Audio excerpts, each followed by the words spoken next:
মা এই শব্দই সকলোকে কেনে এটা মনত আনে এয়া চাগে বুজাই ইয়াৰ বুজাব নোৱাৰিম আমি কোনোৱে বুজাব নোৱাৰোঁ মা মাই আৰু মাক লৈ ৰাহুল গান্ধী পাপু বুলি আমি সকলোৱে জানো আগত কোৱা নাছিলোঁ মই কংগ্ৰেছত আছিলোঁ আৰু ৰাহুল গান্ধী অন্যতম এই পাপুজনৰ কাৰণেহে কংগ্ৰেছ এৰা হৈছিল আজি মোৰ দৰে লাখ লাখ হাজাৰ হাজাৰ মানুহ আজি কংগ্ৰেছ এৰি ভাৰতীয় জনতা পাৰ্টি দলত যোগদান কৰিছে আৰু প্ৰকৃতত মাকক লৈ যোনে অপমান কৰিছে নাৰী জাতিক লৈ পেলাই যোনে অপমান কৰিছে ই যদি আমি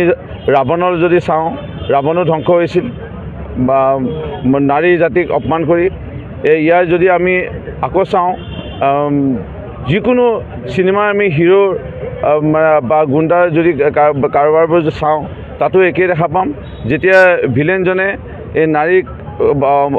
কুমন্তব্য আগবঢ়াব বা হাত দিব বা নাৰী জাতিক অপমান কৰিব সেই ভিলেনৰ সদায় মৃত্যু হৈছে কেৱল যে মাননীয় প্ৰধানমন্ত্ৰী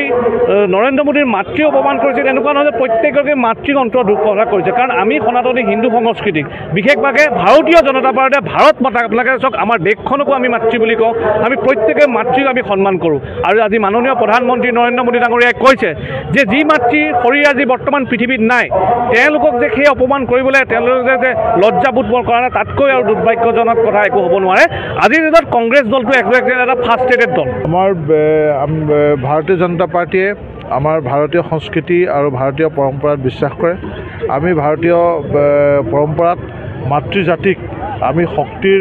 উপাস্য দেৱী হিচাপে আমি জ্ঞান কৰোঁ মাতৃশক্তি আমাৰ কাৰণে শক্তি আৰাধনাৰ প্ৰতীক আৰু তেনেস্থলত আমাৰ নিজকে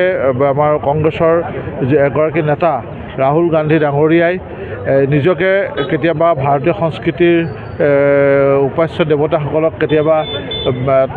লাঞ্ছনা গঞ্জনা কৰে তাচ্ছিল্য কৰে কেতিয়াবা আকৌ তেওঁ নিজকে গীতা ভাগৱত হাতত লৈ সংবিধান হাতত লৈ নিজকে গণতন্ত্ৰপ্ৰেমী নিজকে ভাৰতীয় সংস্কৃতিপ্ৰেমী হিচাপেও নিজকে